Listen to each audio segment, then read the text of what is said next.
Guys, I can't do it. I have no idea how that man streamed patch notes analysis for 10 hours. I can't do it. There's no way I can do 10 hours of this. Like, I'm pretty deep, and I've been stalling really hard. You know, I've spent time talking about primordials being bad. You guys know primordials are bad. I've explained why shamans are bad. You guys have to know already why shamans are bad. There's only so much I can stall. He tested every single change in the Dota 2 client. Well, that's just cheating. I mean, I can draw it out if I do that. Like, come on, man. Okay. Maelstrom. Tier changed from 4 to 3. Okay, so Maelstrom was bad. Let's talk about Maelstrom. So, Maelstrom was kind of bad. It was a lot worse than people realized. So Maelstrom at tier 4 is 25% on attack for chain lightning for 100 to 4 targets. So the math behind this is really easy. It's effective 100 damage per attack. There's a few drawbacks in here, which are namely that the damage it deals is very diffuse, and that it charges your opponent's mana in a way that are very efficient for them. You compare this to Daedalus and it's not even fair. Because Daedalus with, like, you know, the crit will easily, you know, outclass the difference of damage here. It's a lot more than 20. And it doesn't really help your opponent's charge mana in the same way. So Maelstrom was always, like, a little bit lacking. It wasn't as good as, like, Moonshard, Daedalus, Dagon, Refresher. It was kind of like that weird kid that hangs around with your, like, group in high school. But he's not really cool, you know? You just kind of let him hang because you're nice like that. Maelstrom kind of blew. I was that weird kid, by the way. Maelstrom kind of blew. But bumping it up to tier 3, that's a big buff. So suddenly, instead of competing with Daedalus, it's competing with Sacred Relic. Sacred Relic's like the little brother of, like, one of the popular kids, who, like, people only know because he's the little brother of one of the popular kids in high school. And, like, this weird kid, I mean, he can compete with this, right? 60 attack damage. Would I rather have 60 attack damage on one unit, or 25% chance at 400 damage diffuse? Probably the 25er. It's closer than you guys probably think, but yeah, Maelstrom is probably better than this. Like, damn, dude. That's a huge buff. Maelstrom's moving up in the world, boys. Look at that. Just... yeah. Why didn't they move Troll to tier 5 in main menu and Maelstrom to tier 3? Because in the main menu, the patch isn't live yet.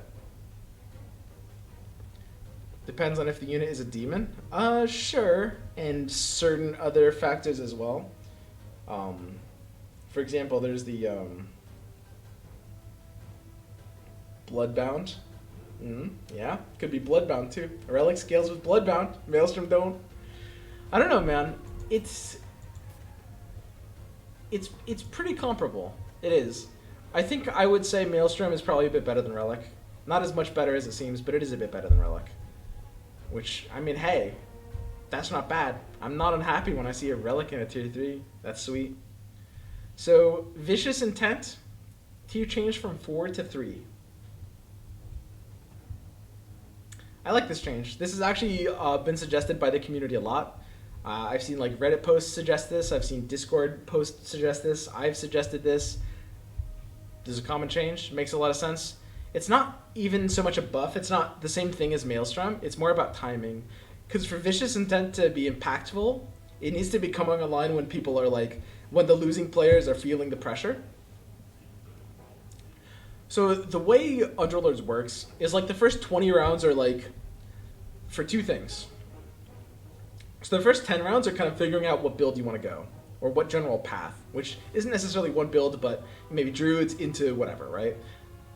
It's a bit flexible, but typically first 10 rounds are, like, what you want to go, and then rounds 10 through 20 are the econ rounds, where you're just, like, maxing, you're cruising at full gold. And then 20 through 30 are, like, when, especially the low health players are really feeling pressure, right? That's when the real game starts. Certain players are starting to get maybe a little bit eliminated. Low health players are burning through their economy. And this is where Vicious Intent needs to be dropped as an item for it to make sense. To like knock out a few of low health players before they can spend their gold. I'm basically 1/8 gay. Hey Swim, I'm considering playing Underlords, but I need help with the game. Do I go Assassins, like Hubok's Save Gwent, elusive invisibility item, like you vanished from Gwent, or elusive alliance, like you made Gwent miss you 75% of the time? That never gets old, dude. Yes.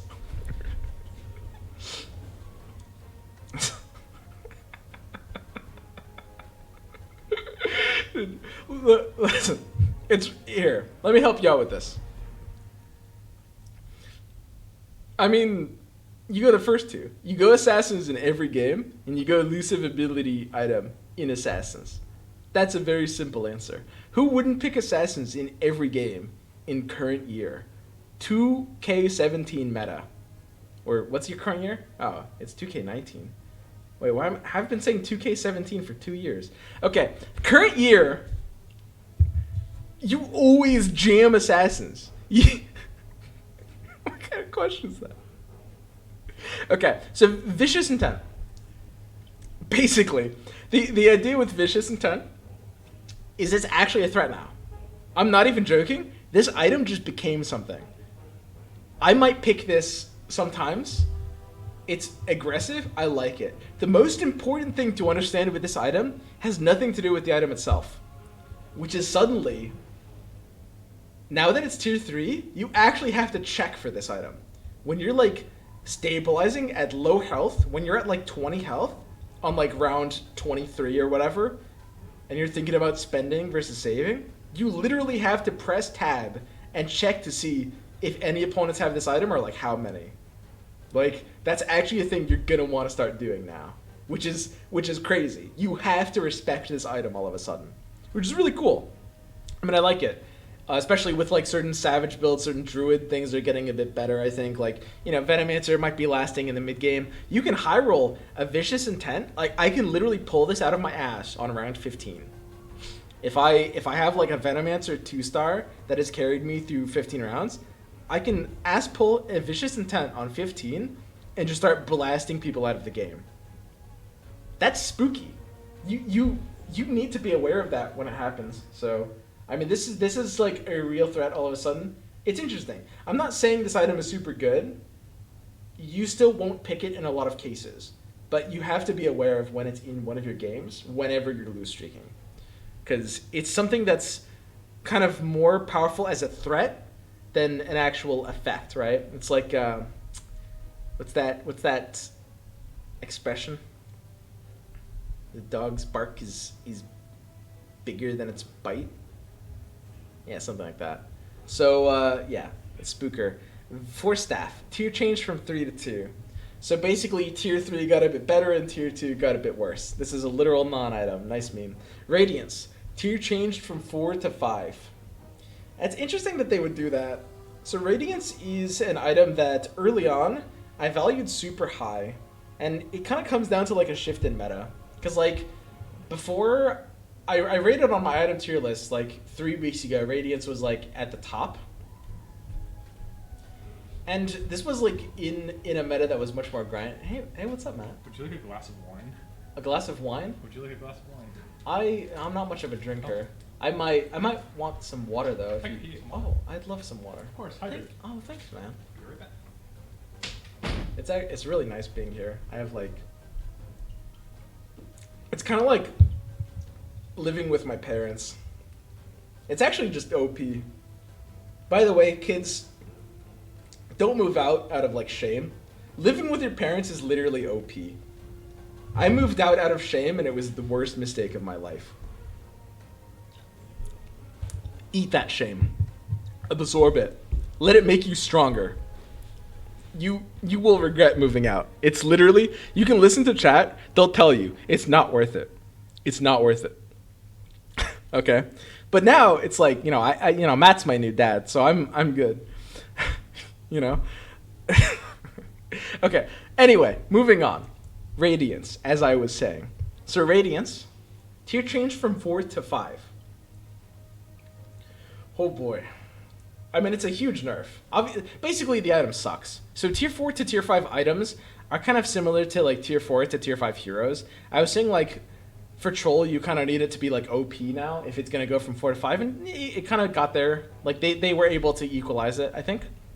But like Radiance for 4 to 5 makes this item from, I'm not sure exactly how good this would have been. It's such a byproduct of meta. In like a slow grindy meta, it's nuts. And in like a fast, explosive, legendary meta, it's useless, right? Which is why I rated it really, really high 3 weeks ago, and I rated it like pretty low like last week, right? But now suddenly, like, this is competing for unreasonably good slots. This is competing for the same slots as like Assault Curious, Shiva's Guard, Bloodthorn, Desperate Measures, Expanded Roster. Honestly, like even Expanded Roster, I'm not even sure how good this is anymore. Like, early on, a long time ago, and everyone still says this, like, I thought Expanded Roster was, like, the auto-pickest, it's just better than everything else, and it's true if you've got a good 2-star AoE to shove in, but oftentimes that's not actually the case. So, like, I'm not even sure if this is better than something. Shiva's and Desperate Measures are both really, really good, and Radiance has to compete with that? That's just not even fair. What is this doing? I mean, the most important thing to understand about timings in this game is, like, really important. Early timing is all about slow fights and attrition. As the game goes forward, fights last shorter and shorter as things just get blown up and more blown up. Like, everything dies quickly. Fight is over in 10 seconds, and it's decided in 3, right? Whereas, like, what is this? What place does this have in a tier 5, right? You need this early for it to really be good. So I think Radiance kind of got nuked. Like, that's a pretty big one, honestly. Silver Lining, you can only have 1 and charges start at 1. That's kind of interesting. Oh, thank you. No problem. I appreciate that.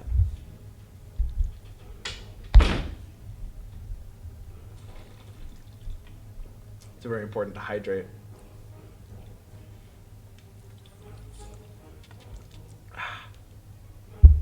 Okay, so Silver Lining charges start at 1. Is that good? Is that helpful?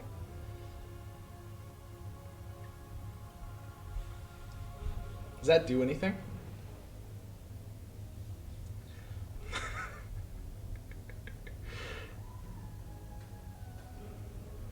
Isn't it still just shit? I don't know.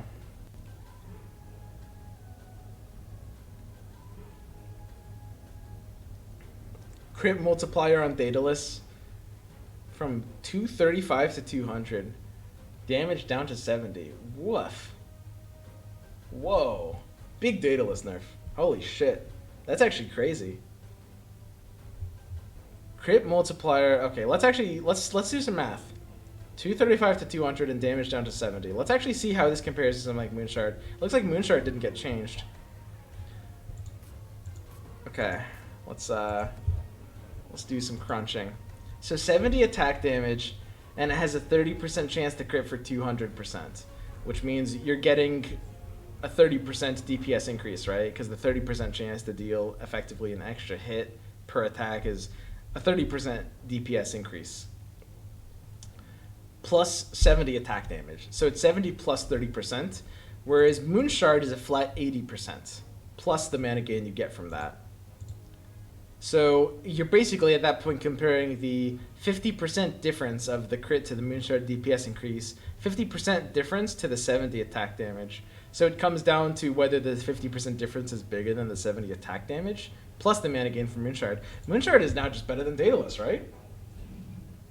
What the hell? It's extra 2 hits? It should be extra 1, because it's critting for 200. It's not critting for plus 200, it's just 200%. Dude, that's weird. Yeah, Moonshard is just better than Daedalus now, right? Depends heavily on the hero. I don't know that it does. I mean, it will vary on power. Like, obviously different attack damage and attack speed are gonna do different amounts for different heroes. But like, what's the situation? Unless the way I'm mathing this is wrong, what's the situation in which Daedalus is better than Moonshard? Daedalus is better at stopping spells going off due to leapfrogging. I guess. It's also better at stopping your own spells from going off due to literally giving you a lot less mana. If you overkill a target, do you gain all the mana you should from the attack or the amount of HP the target had left? Very good question, Kyle Menno. You gain all the mana you should from the attack. Interesting fun fact that you guys didn't know. Shots that actually hit the dead body of a unit, if you fire a projectile and if that unit dies before the projectile hits, you still gain mana from that shit. Good question. When a unit already has good base damage, crit is possibly better. What? Base damage? They both scale. They both scale off of base damage, my guy. Moonshard is just a better item. Like, straight up, right? Moonshard has to just be a better item. I'm not 100% sure why they nerfed Daedalus. I mean, it's not the weirdest nerf candidate. I didn't think this was like super OP. It wasn't really better than Moonshard before. They were about the same. It depends how you evaluate, like, what's your metric for better, but they were about the same. Daedalus and Moonshard. On most heroes, Daedalus was better, but it was about 50% of circumstances where you would elect to choose Moonshard, if that makes sense. So by the latter metric, they're about as good item as each other. It's better on Bloodseeker? Yeah, for Daedalus? Sure, I guess it's better for Bloodseeker. I think that's true. It was probably picked the most in tier 4 just because people like crits. Yeah, that's a very solid assumption. That would make the most sense. They were just looking at the data. I know Valve is very data-driven as a company, so it would make a lot of sense that they would make decisions in that way. Daedalus gives you a chance to kill before the spell goes off. Yeah, that's true, and that's a little bit hard to evaluate the power of, for sure. It's possible that the way I'm analyzing it ignores that by too much of a factor. It's possible that Daedalus was notably better than Moonshard in a way I wasn't accounting for sure. Moonshard has a lot of benefits as well. The fact that you gain, for a lot of units, significantly higher DPS and mana gain can be very, very important, though. It's really hard to evaluate, like, past just, like, base DPS stuff. But either way, I mean, this is a pretty big nerf to Daedalus. It's not, like, ginormous, but basically the crit went down from 135 to 100, effectively. So, I mean, the crit got basically 30% worse, and the damage got, like, I don't know, 12% worse. It's noticeable. Arcane Boots, range change from 1 to 2. It's like, why?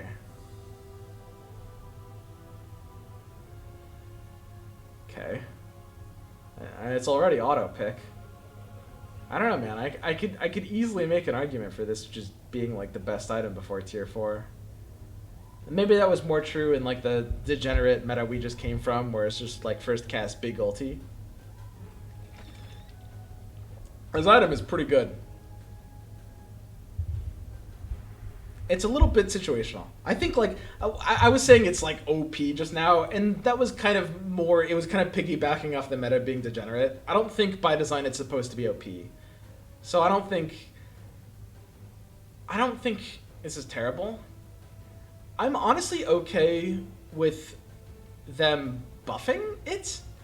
I think the most important thing is, like, I don't know, people fixate on power so much, and it doesn't make any sense. Power, it's so easy to tweak the balance of things. The important thing is you have design that incentivizes sort of like intelligent play, right?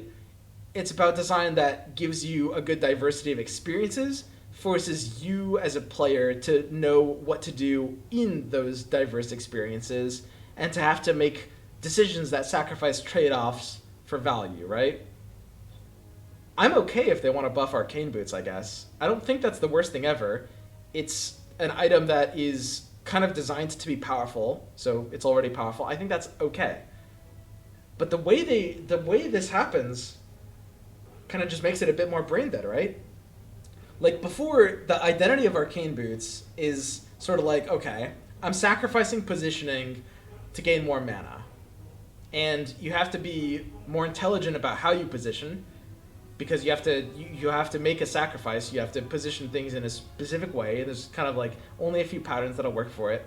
And it's a trade-off. There's going to be late game spots where you will choose to spread out farther outside of your arcane boots just to avoid AoEs, right? You need to decide when arcane boots aren't worth it anymore. And now suddenly, like, just expanding the range kind of defeats the purpose of the item, right? Like, isn't it just like kind of brain dead, pick it when you see it, slap it on shit now? I don't know, I don't really like that.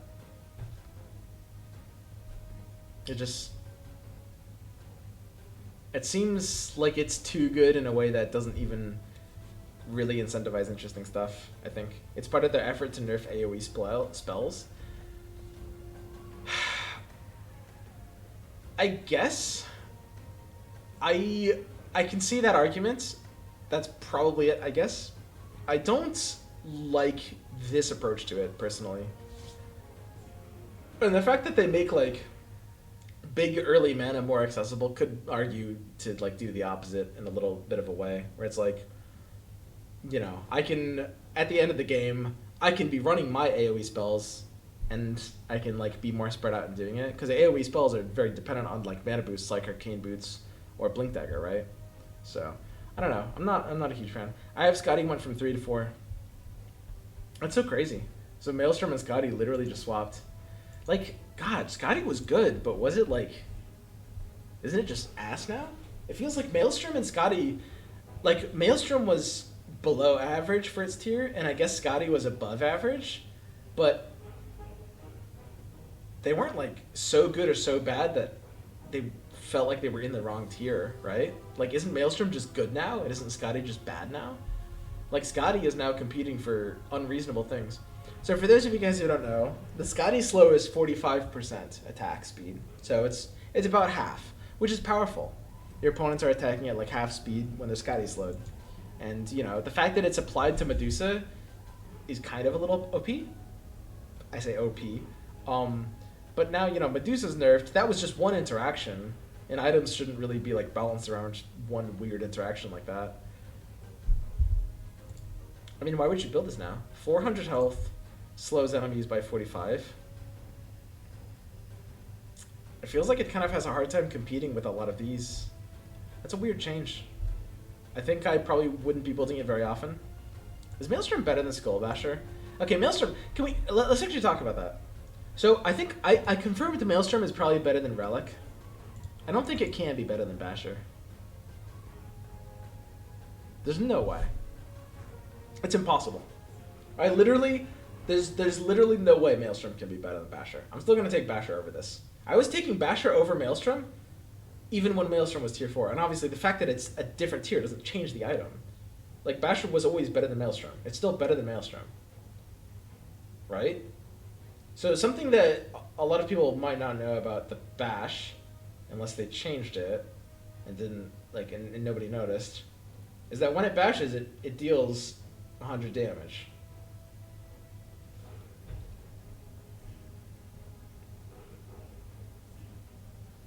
Which is a pretty big deal. Right? Dusa. The fact that Dusa is no longer a super good unit makes stuff like Basher and Scotty even a little bit worse. Because they lose that carrier. But that's pretty huge, right?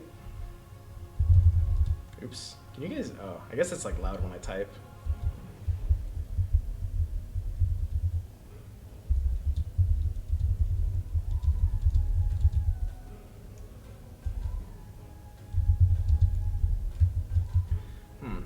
So, yeah, it's a pretty big deal that it deals 100 damage when it bashes. Because that means per attack, on average, it's dealing 50. So it's already just 10 under Sacred Relic for the 25% disable for 1500 milliseconds. So 25% for 1500 means on average you're getting about, what, 375 per attack, which is a pretty big deal as well. Because that's like... effectively, like, it's not a I wouldn't call that a permanent disable. It's less than 375 per attack because it has a cooldown too. It ends up being closer to probably like 250 per attack once you do all the math, which isn't bad. It's solid. Like, you know, you'll get like 2, maybe 3 stuns in a fight, and that will add up a lot. This has to be better than Maelstrom. I think there's no possible way it's not better than Maelstrom. Right? 1500 millisecond stun for 25 seconds. So this is already, it's already 50 damage because it's 25 here plus the 25 on the bash proc chance per attack on average.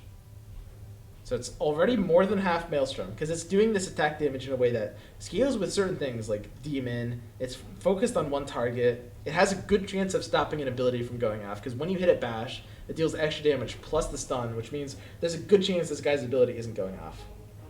And they don't attack for like 2 attacks. 1500 milliseconds is on average about 2 attacks worth of time. Yeah, this is not even close. This is so much better than Maelstrom. Maelstrom's still shit. It's probably better than Relic. It's still Maelstrom, guys. Maelstrom was a bad item before. Okay, I say it's shit. I'll pick it over a lot of tier 3 items because, I mean, I guess it's better than Relic. It really is like a hair better than Relic. But Basher just outclasses it. It's just pointless, right?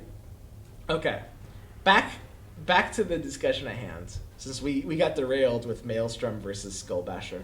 Battle Fury. Damage added is 70. Cleave percent change from 30 to 35? Yo, what the heck? Excuse me?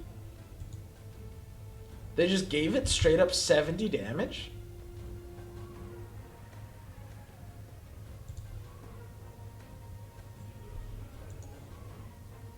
What? And then... Dude. What the hell? Holy shit. Dude, they literally... It's like... Buy now and get a free Sacred Relic included with your purchase of 1 Battle Fury. It's more than a relic. It's 70 and 35? That's a hell of a deal. Holy shit. Dude, what the hell?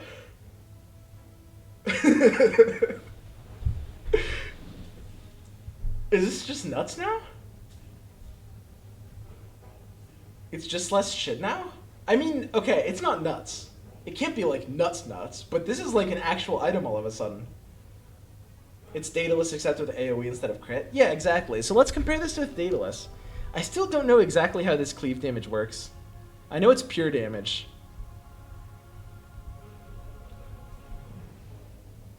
Which makes it like good against knights or something, I guess.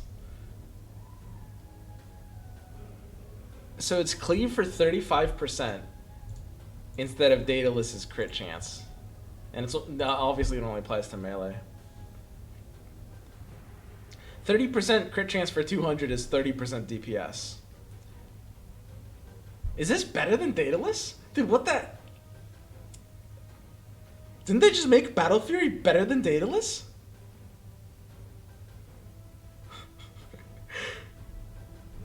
What the hell? Dude, what kind of world do we live in? Stop thinking it's good swim, you're tilting me? I mean, it's 35% cleave instead of 30% DPS, right? It's melee only? Yeah, the fact that it's melee only is supposed to be its limiter. Right? If units cluster, Battle Fury is better. It cleaves nothing, it cleaves left and right only, not behind. I mean, it's not just 2 cells out of 8, right?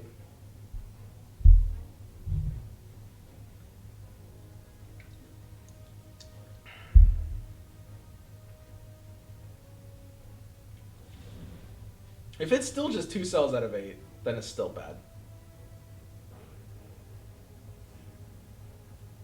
Just 2 cells out of 8. And it is melee only. I mean, it's getting there. I mean, it still has to be better than some things, right? I don't know, dude. I'm still gonna take this over Maelstrom. Like, it's not better than Daedalus yet.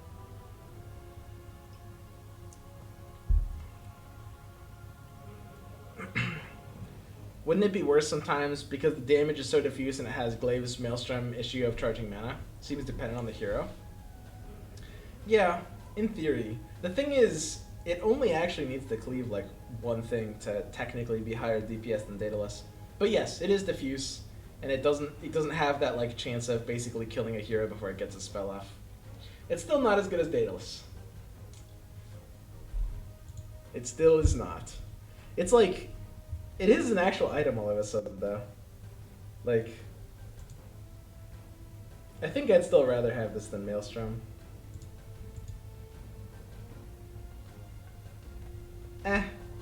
It's actually, it's close.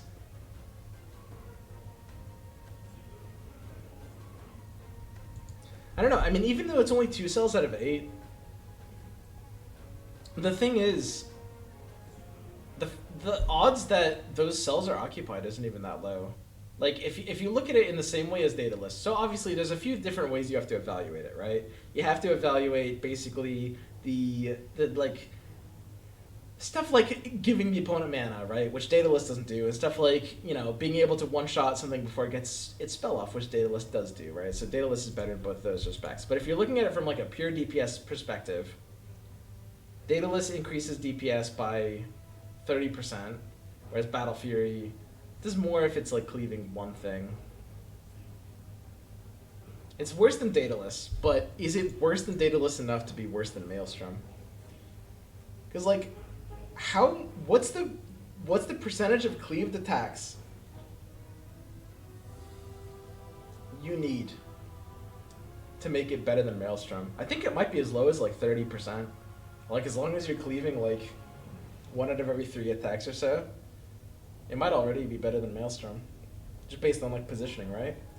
Battle Fury did 30% of DPS last patch, and on DPS meters you can visually see it doing less than 5% of a person's damage. Yeah, of course.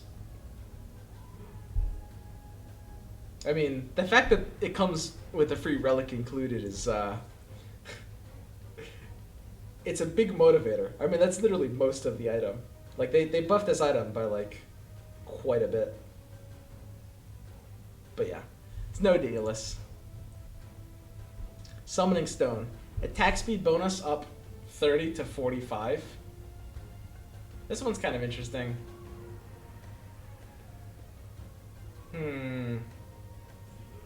It's kind of weird that they didn't make this one an alliance. They just made it like a global. Because it's not dropping with other alliances, right? It's just some random like tier 2 like high synergy global. It's very bizarre, I think. I mean, if you have some Venomancer, I guess it's a little bit more alluring at 45. I don't really think there's much you're actually going to want to do with this, right? It's still Summoning Stone. You're still not really going to be able to take this. Summons aren't necessarily better. Like right now we have Arc Warden got like some noticeable improvement, I guess, but it can't really be worth it, right? Just for 45. I think there is some universe in which like Arc Warden memes do get a little funnier, but they're not funny enough to be good. So like the way things work is like, if it's really bad, it's not really funny. And then once it gets a little bit better to maybe being sort of like, it's not good, it's not even decent, but it's like, it can win a game every once in a while, that gets funny. And then if it gets a little bit better, it gets even funnier. And then there's a point at which after it gets to the point where it's like, it's suddenly decent, it stops being funny. People stop laughing. Like, you don't want memes like Arc Warden Summoning Stone to take over, I think. But I do think this does make it a bit funnier. Chainmail. Bonus armor changed from 10 to 7. So this makes it a bit more fair. Chainmail was kind of busted before. It's still really good. I mean, at 10 it was literally bonkers. Now it's more fair, but it's still quite solid. Isn't it still a better item than Blade Mail? Like, we can compare this to the tier 2 with Blade Mail. Looks like Blade Mail didn't get changed here either. So Blade Mail is like 30% return, right?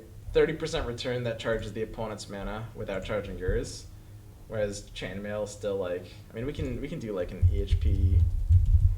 EHP calculator. So on your average hero, we have so the increase of 7 armor to your average hero will increase EHP by, what is this? Increase EHP by like 32% on like the median hero, which is 5 armor. Might be a little bit less if you have like a little bit more armor, but you'd rather have damage reduction than like reflect, right? And it's already still a bigger number, so chainmail is still better than blade mail. This goes to show like how bad blade mail was before. Like even if chainmail had like 5 armor, it would still be about as good as blade mail, basically. And blade mail also typically will deal damage in like a really spread out way as well. It's basically just garbage. Chainmail's still better, even at 7. It's still like noticeably better, but there's not really gonna be like anything else. So how does this compare to the other tier 1 items then, basically? I mean, it was kind of auto pick. It was like typically for most people right under embarrassments. I know there's some weirdos that put Soul Sucking Siphon over chainmail. I think like everyone who did that changed their mind within a few days, but that was still a thing people did for a while. So chainmail was kind of always at the top. Is it still at the top at 7? So now we get to like Vip Booster. It's getting like, it feels like it's around the level of like Vip Booster, Gloves of Haste, Blightstone. It's like, it still might be like a hair better. But it feels kind of more in par with those. Soul Sucking Siphon overall. Still Siphon overall. I mean, the Siphon got like a slight increase. But, nah, it's pretty ass. Can I post a link to show my lineup? You can message me on Discord, man. We'll have a whole conversation about it. I mean, chainmail still has to be better, right? So it is basically, I think it's fair to call it a 33% damage reduction at 7. 33% damage reduction to something that it takes, whereas Blightstone is a 14% damage increase per attacker. Gloves of Haste is a 20% DPS increase plus 20% mana increase. Would you rather have your best tank have more EHP or your best DPS have more attack, DPS, and damage? Because chainmail does kind of fall off in the late game. I guess it's still better than Gloves of Haste and Blightstone, but the gap is becoming small. It's very small. And then Vip Booster is like, I don't know how I feel about Vip Booster. 250 health. 250 health is actually surprisingly hard to evaluate. So if we have a target, that has like, you know, your average 5 armor, which is like pretty typical for units, you know, we give it 250 health.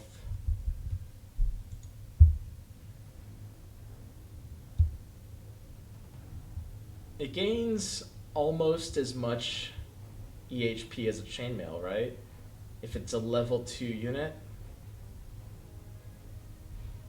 It depends on the unit in question. There's not really a lot that has 10 armor. If it has 10 armor, then you end a decent amount of health. Not too much health, but if it has 10 armor, if it's something like a Kunkka, it might be higher EHP to put the Vip Booster on it. But usually that would apply to like a level 1 Kunkka more so than a level 2. It's pretty close. The biggest benefit of Vip Booster over chainmail is that you get more mana because you have more health to turn into mana, whereas chainmail reduces your mana gain.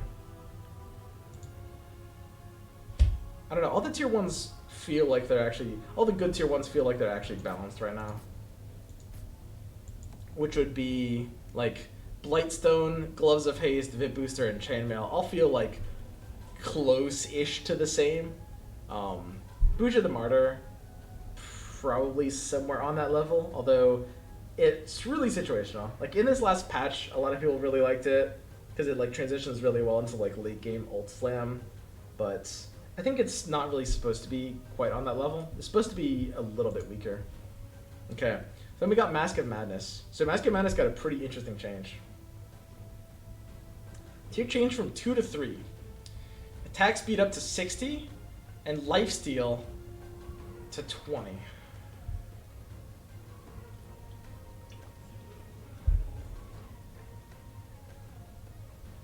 Huh. So, let's do something kind of interesting. There's a few different ways we can begin to analyze this. So Claymore is tier 1 at 20. There's no tier 2 damage item, but tier 3 Sacred Relic at 60 makes tier 2, which should be like expected 40. So 40 to 60 is a 50% increase. Mask of Madness gets increased by over 50% because attack speed goes 40 to 60 and lifesteal doubles. So Mask of Madness gets something that's at least par. So it's like a birdie. Mask of Madness on tier 3. That's pretty solid, right? Especially something that transitions to the late game, something like Slark or PA that you're gonna want for like the rest of the game. That's a huge buff, because as much as you like this early game Slark Smasher dude, you'd rather, because it becomes a permanent slot on those heroes, it's something you're just gonna want at that stage of the game. So now we get to the part where we're comparing it to other tier 3 items, right? So something like Relic or Maelstrom. So attack speed, so 60 attack speed gives it effective 60% increase to DPS, as well as mana gained from attacks. Lifesteal goes up double. Lifesteal's kind of hard to evaluate in this vacuum. It's a little bit harder. But basically, would you rather have this 60% damage or this kind of flat value? And obviously, it just comes down to whether you're silencing something you care about. For anything with a passive, Mask of Madness is much better than Relic. For anything that has an active, I guess Relic is just better than Mask of Madness. Is there not a single hero in the game that has such a useless active that you'd rather have Mask of Madness than Relic? Even like Slark's active, or Slardar. Even like Slardar, he has a pretty weak active, but it still feels like it's actually functional, right? Like Sniper. I don't know, dude. I don't mind Assassinate. In the late game, Assassinate does kind of suck. But Sniper also doesn't really get to use Lifesteal very effectively either. So it feels like kind of a wash. Late game Assassinate can be very hit or miss. But it's not like the worst thing ever. Sniper does like 2k damage. Yeah. It's a little inconsistent. The late game, like the super late game, when you're like doing stuff like pairing Deadeye, is kind of when fights are like so quick, it's hard to set aside like a 30-second channel like that, especially because I mean you could easily get something like stunned out of it even if you're in the back corner sometimes. Mask of Madness is good though. This is like a really powerful buff. It's a huge buff to these like big passive carries. So that would be like Slark, Luna, PA. So like Assassins for Slark and PA, that's just one build getting buffed. And Luna as well for Knights. Those are pretty much the best places to put them in. Doom Mask of Madness is not bad. CK Jug Doom. I like it on CK. It's not bad on CK. I don't know, Thunball's solid. And scales decently as well. Tor Warlord, of course. Like neutral Warlord with Mask of Madness is pretty solid. There's one awkward thing about new Mask of Madness, which is that it's sort of more high rolly now. Because like, so here's the thing about the timing. It's not just like a raw power upgrade. You have to think about it in terms of like the time it's gonna drop, right? Which is that a tier 2 is something that you're gonna be getting sometimes on round 3, and it's gonna be like, okay, this is a solid item, and it gives you direction, right? More often you're gonna get it on round 10. I'm gonna be like, you know, I've got a Slark already, just because maybe I want to carry the early game with my just standalone Slark. I get a Mask of Madness on 10, and I think Assassins. And then I get bullied by chat for thinking Assassins.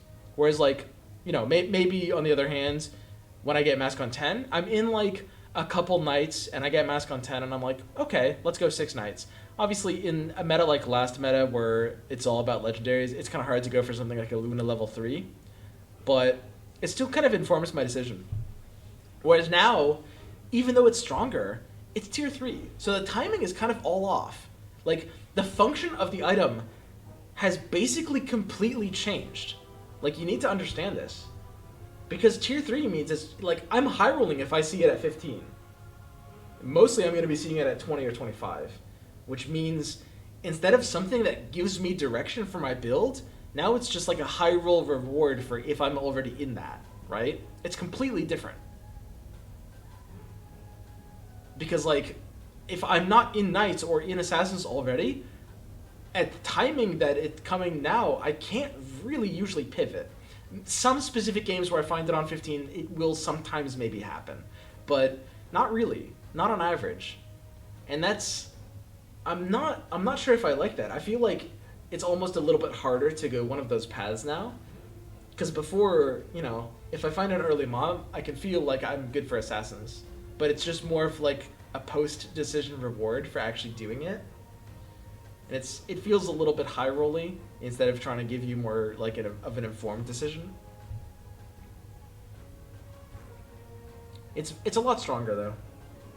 It is another part of the reason why Assassins are so good right now. The fact that it's just stronger, and Assassins are more forcible now as well. So, I think that this is like a buff overall. You'll go Assassins every game now, anyways. Yes, exactly. That's true. So, completing the cycle. Wait, what? But we already did that. It set it up here. Heal range changed from 1 cell to 2 cells. What is this? Range changed from 1 cell to 2 cells? No wonder this patch is taking so long to come out. Valve's literally double posting.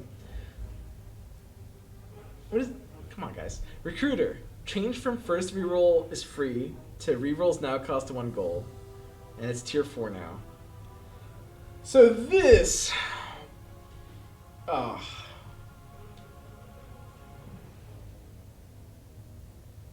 This is a really hard one to evaluate.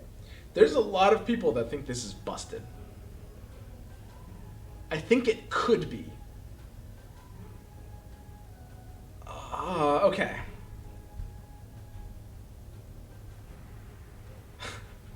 So, it's tier 4. The opportunity cost of a tier 4 item is so high. It's busted easy. I think it's really, really good. You get double the rerolls. I think there's a chance you guys are tripping. I think it's busted and cancer. Twice as many rerolls. Is it really that good?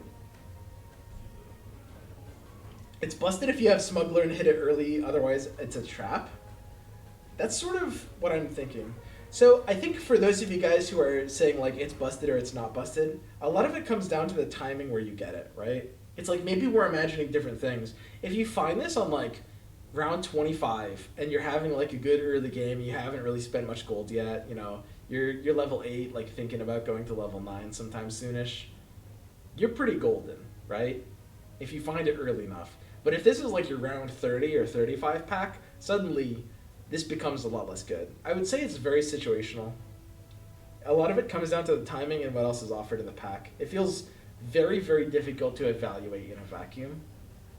But I do agree that it does have the potential to warp games if you get it early enough. I do think this is, I dare say, overrated.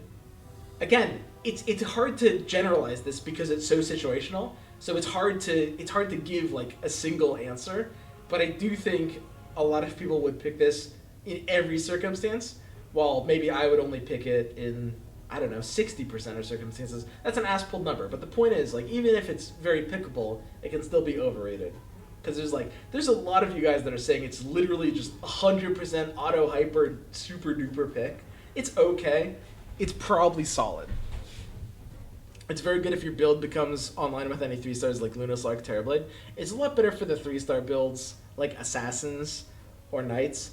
And hey, I mean, the fact that it exists in the game, I think I could agree that the fact that it exists in this form is a bit of a buff to something like Assassins or Knights, or like this 3-star meta that we seem to be transitioning into to some degree. And at the same time, we see higher class of criminal go from 3 to 5. So this card, like,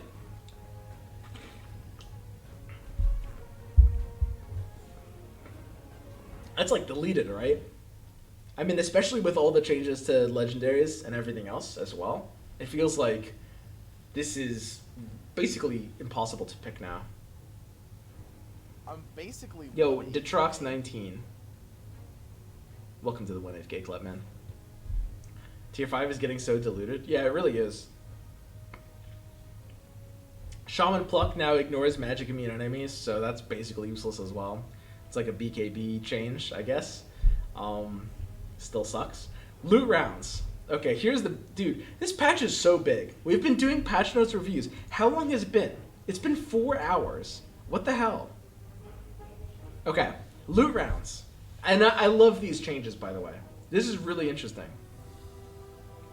Losing to a neutral creep wave no longer removes 2 options from your item choices. Instead, when you lose to a neutral creep wave, you get offered the rewards from your previous creep wave's tier.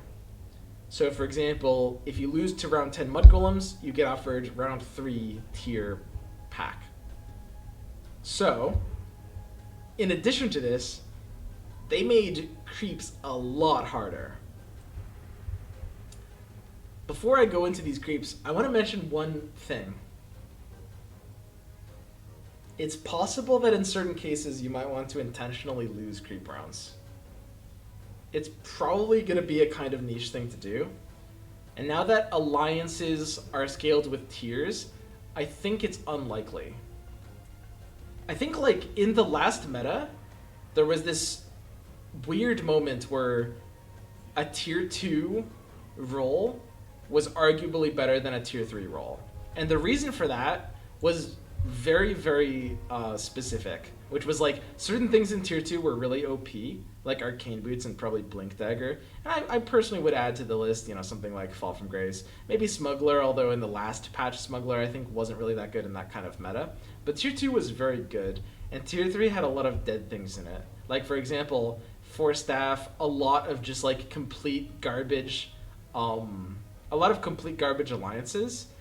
Like, whenever you saw a pack that you got, like, no value out of, it was usually a tier 3 pack, right? So, I don't think this is probably the case in this patch, after, like, the way alliance drops are mixed around. You know, Force Staff is now in tier 2 as opposed to tier 3. It's probably not the case now, but if this had happened in a slightly different situation, on occasion, it could be incentivized to intentionally lose a certain round. For example, intentionally losing round 20 to Hellbears. Round 20 right now gives you a 70% at a tier 3 and a 30% as a tier 2. Whereas 15 gives you a 70% at a tier 2 and a 30% as a tier 3. So if you value tier 2 more than tier 3, which last patch was close to being, it was close to being, then I think there might be patches in the future where intentionally losing to certain creep rounds, maybe on certain builds that might want a specific item. You know, maybe I'm playing like Bloodbound, and I want to increase my odds at a big time. Okay, there will be narrow situations where it might be proper to do this, which I think is kind of funny. Anyway, the creeps. These creeps are a lot stronger. Creeps aren't even beatable without Luna anymore. Yeah, some creeps basically just like got a lot stronger. You need some specific things, and I think, like, oddly enough, this is kind of where something like Primordials might come into play. Because, like, benching, so in auto chess, what you would do, because in auto chess creeps were a lot harder, is you would kind of have to play for your bench for the creep rounds, right? Like, for example, the round 35 big black dragon, it would be a good idea to bench like a Shadow Shaman, so sometimes just turn it into a chicken, just because that was a crazy powerful fight, right? In this game, not so much. Whereas, like, here, now creeps are stronger, you're gonna want to be benching certain things more so. to help you fight these rounds. And maybe now that primordials are a little stronger, something like the primordial pair or like even 4 primordials, I could see benching a couple primordials just for these rounds. I really could. Like if I'm running early game like Razor 2 and Tiny 2, I could like bench a Morphling and an Arc Warden for like the round 10 and the round 15, something like that. I don't know. So let's have a look at these actual creeps change themselves. So we've got Big Golem, which is 2,000 to 1,500. So the health goes down, but they have Mega Warrior Alliance, which means they all have 20 armor. So they're just like tanky. They've got less health but more armor. So basically, magic damage suddenly is good against golems, which is, you know, pretty funny because that's not how it works in Dota. Actually, didn't they remove Mud Golem like magic immunity or something like that? I don't know. I don't play Dota anymore. Okay, round 15. Big Wolf. I also want to go on the record. I basically love all of these changes to creep rounds. I think it's a better punish for losing, that it gives you the previous creeps tier. I think that the way they made the rounds harder will increase earlier pressure, and it does make it a little bit of a faster game. It's harder to just like, at least a little bit to super greed, which is good because it's like a small part of the solution for like the level aggressively meta. I think that they're more interesting design. Like, you have to beat certain creep waves in certain ways. For example, these ones have so much armor, so they're vulnerable to like magic, whereas like other ones are vulnerable to other things, as you'll see. I think this is just like good design all over. Okay, round 15, Big Wolf. Attack damage is, you know, up, armor is down, maximum health is down. And the most important thing is wolves are the mega assassins, so they have a really big crit, 25% crit for 300 damage. Which, funnily enough, will mean basically, honestly, almost no matter how good your comp is on 15, you could totally just get ass blasted by wolves. Like, even if you're on a win streak, if you're on a good win streak, if they get 2 good crits right off the bat, you can literally just be, like, completely screwed.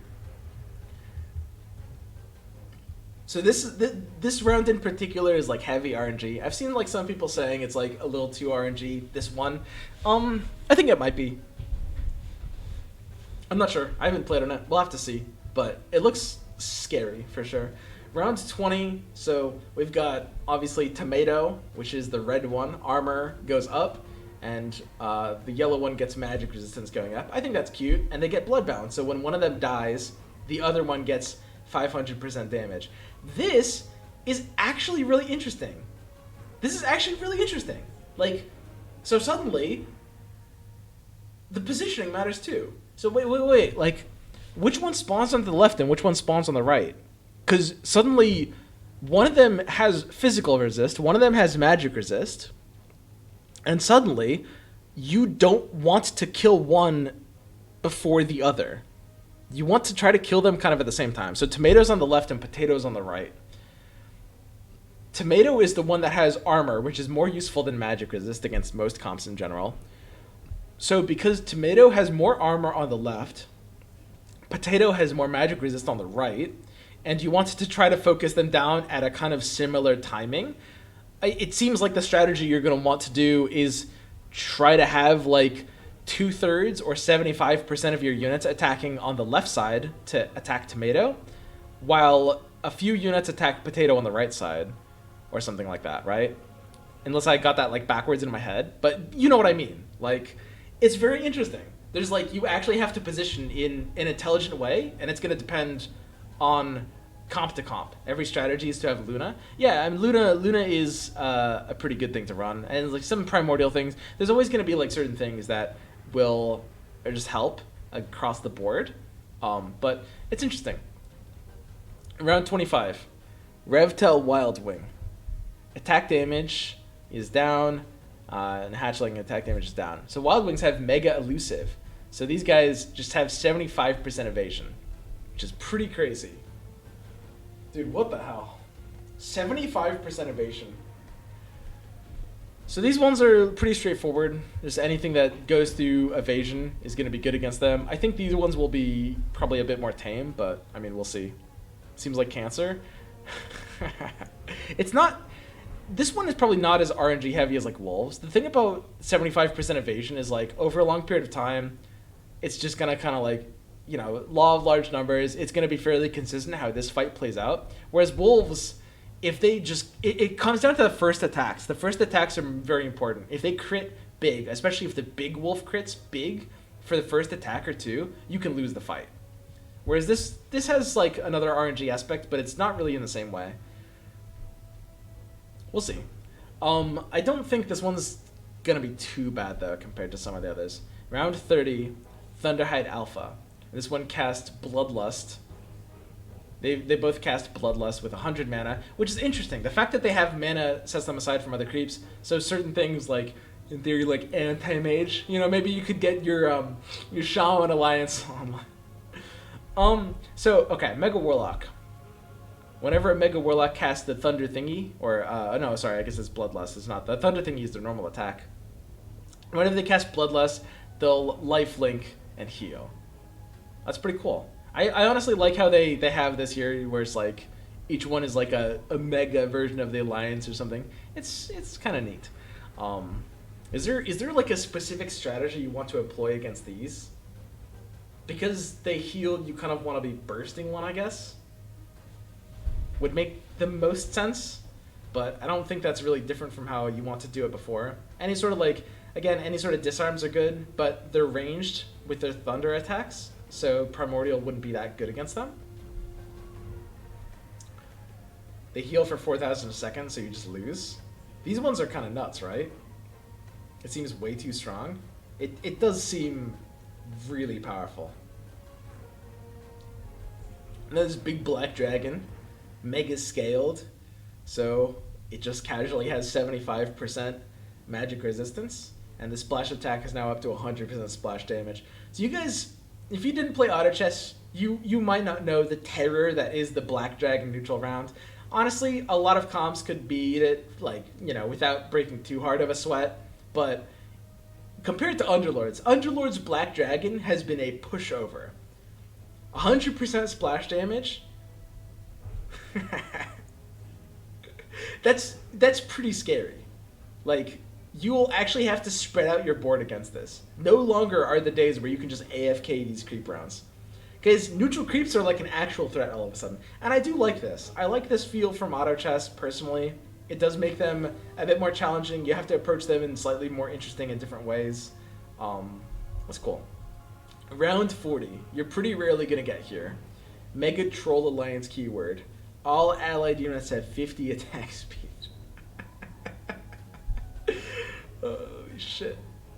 Dude, what the heck? Attack damage increased from 200, 500 to 400, 800.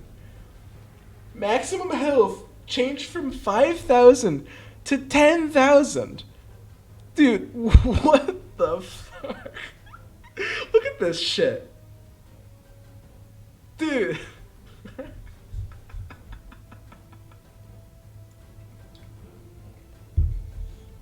Okay. Holy shit. Round 45. Your Beast goes up 20. Nobody actually even plays Your Beast. Mega Demon. Oh, I like it. 100% pure damage. That's cute. And then Roshan just hits like a truck. Actually, Roshan didn't really get that much of a buff. Like, compared to some of these others, he's just like spell immune. His attack speed is a bit higher. His damage is a bit higher. I mean, he'll chunk, but like some of these, like Trolls and Thunderhide and maybe Black Dragon, like these just like got nuts. Your Beast is literally, so Your Beast deals 160 damage, right? And this part's pure, so they more than tripled his damage. Or sorry, this is Magic Resist. Sorry, I had a brain fart moment. But basically, he's insane, right? What do you mean, just spell immune? Yeah, it's just spell immune. I mean, all things considered, it's not like that bad. It means you can't like chicken him.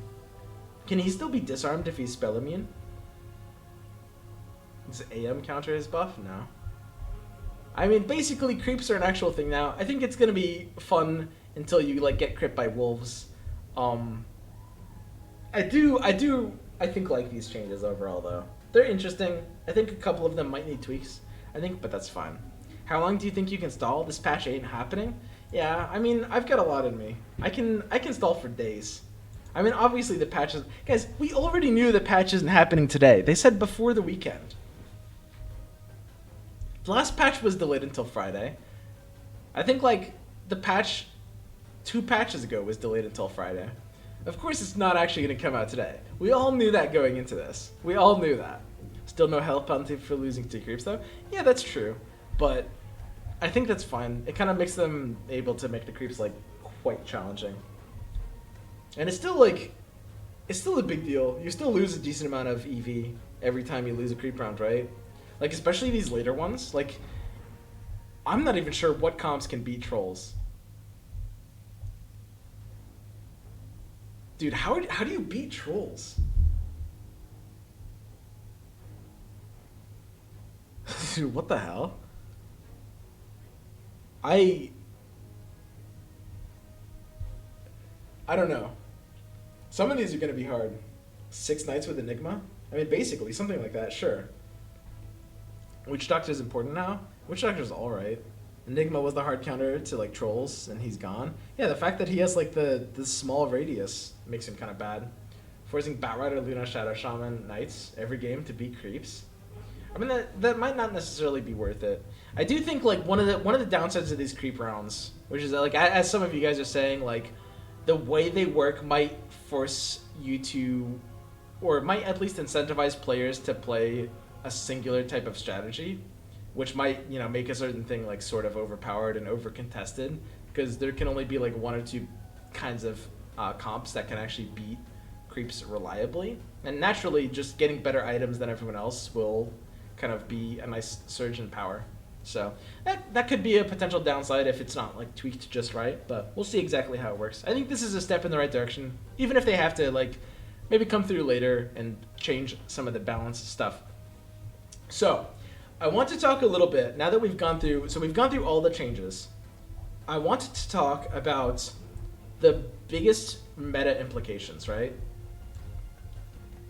So mostly what we think is going to be good and how the pool of units has changed. I think the pool of heroes being changed from, like, one tier to another is a pretty big deal, right? So let's actually see, and let's go through and count it up. So we got, I think Medusa's the first one, right? No, Clockwork is the first one. So Clockwork went from 1 to 3. Medusa went from 4 to 5. And Medusa just kind of cancels out Tidehunter. They both just switched.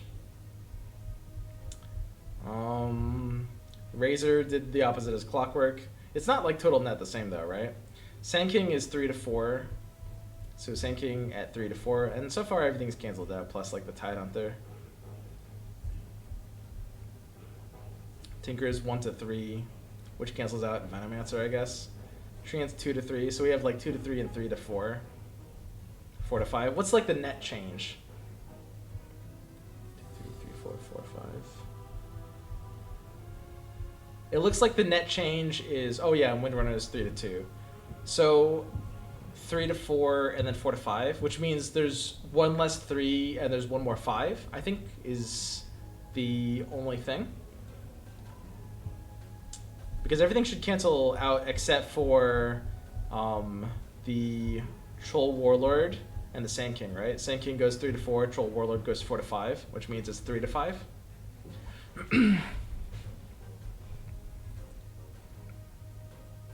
I think that's right.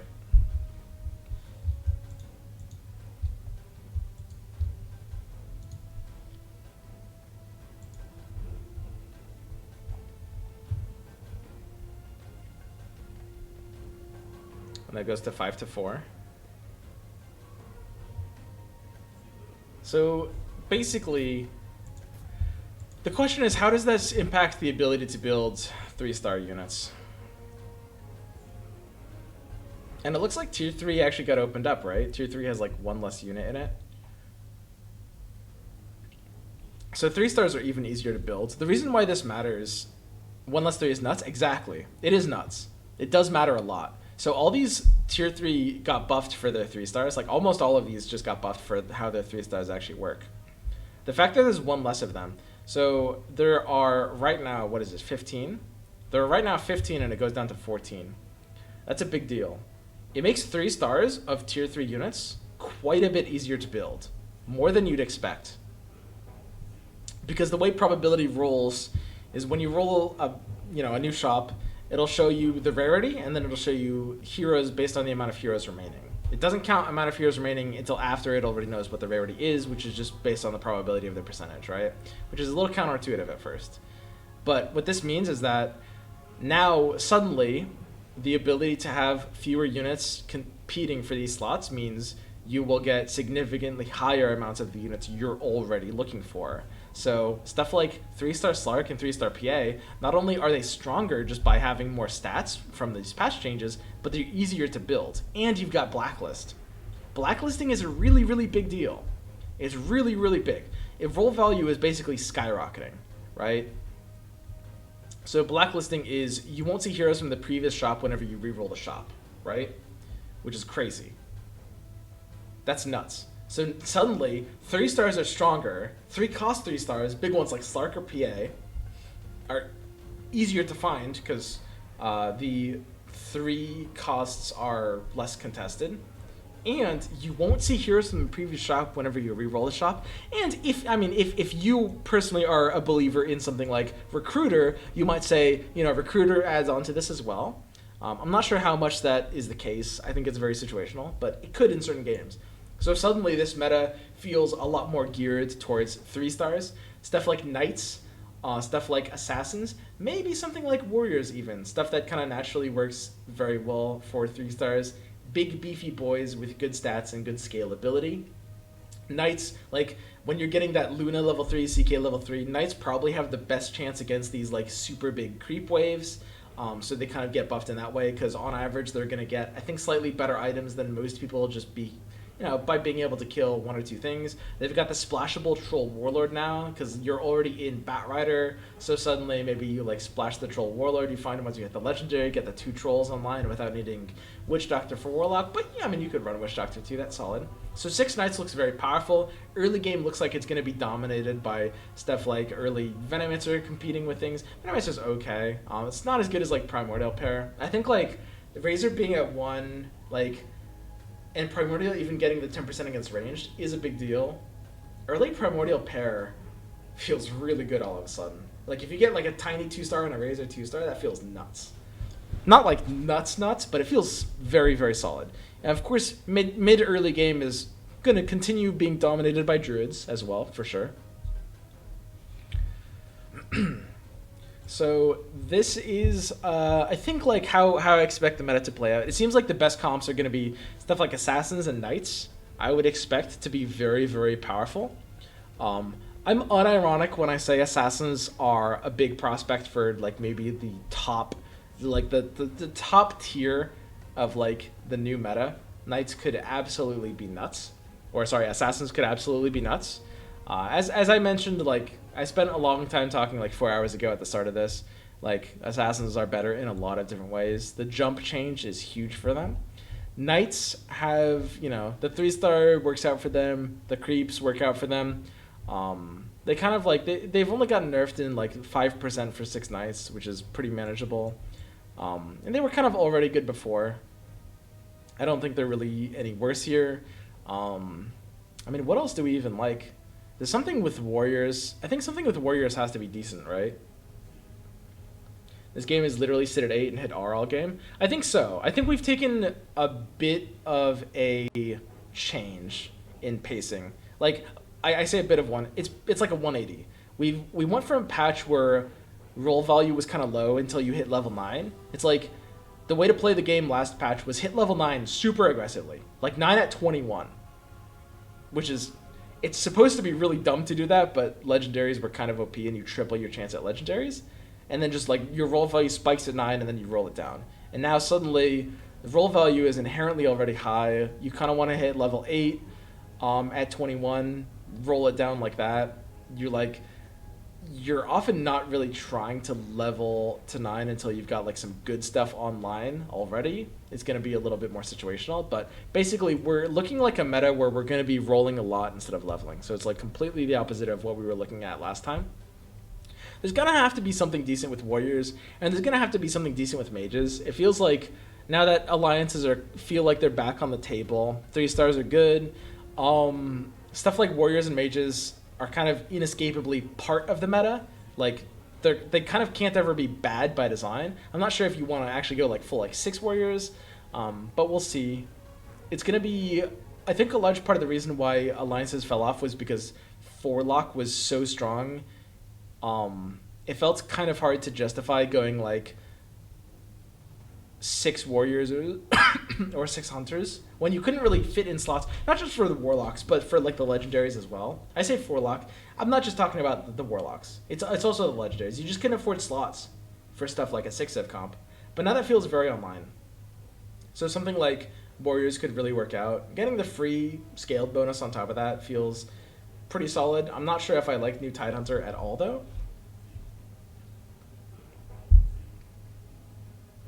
Isn't endgame going to be more attack-oriented and rounds take more time with these changes?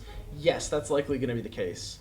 And, like, I mean, I think that's a really big level 3. We're in a meta, we're going to be in a meta where, like, huge level 3s are going to dominate. Like, level 3 Slark, level 3 Luna, level 3 CK, getting Mask of Madness online early, getting, like, you know, a good carry item for them. Honestly...